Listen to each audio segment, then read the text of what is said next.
രാവിലെ എഴുന്നേറ്റ് പല്ല് വെച്ചോണ്ടിരിക്കുമ്പോഴാണ് അമ്മ പറയണ കറി വയ്ക്കാൻ ഒന്നുമില്ലാന്ന്. അപ്പൊ നേരെ പോയി 2 കപ്പങ്ങ പൊട്ടിക്കാൻ പറഞ്ഞു.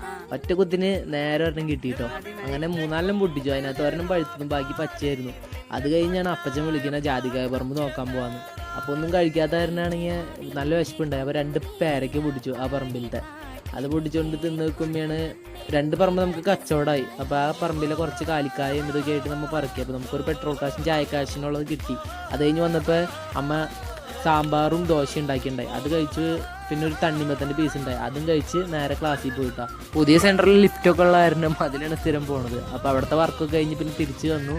പ്രൈവറ്റ് ബസ്സിൽ സൈഡ് സീറ്റിലിരിക്കാൻ അടിപൊളിയാണ്, പാട്ടൊക്കെ കേട്ട്. പിന്നെ അനിയും പറഞ്ഞു കുളിക്കാൻ പോകുന്നത്. അപ്പോൾ ഫ്രണ്ട്സ് എല്ലാവരും കൂടി പോയി കുറേ നേരം പുഴയിൽ അങ്ങോട്ടും ഇങ്ങോട്ടും നീന്തി. അത് കഴിഞ്ഞ് വന്നപ്പോൾ അടിപൊളി മഴയേട്ടാ, നല്ല തണുപ്പും. പിന്നെ ഒന്നും നോക്കിയില്ല, നേരെ ഫുഡും കഴിച്ച് കയറി കിടന്നു. അപ്പോൾ അത്രേ ഉള്ളൂ. അടുത്ത വീഡിയോയിൽ കാണാം. നമ്മൾ ഡെയിലി വ്ളോഗുകളൊക്കെ ഇടുന്നതായിരിക്കും. ഇപ്പോഴാണെങ്കിൽ ഫോളോ ചെയ്തു.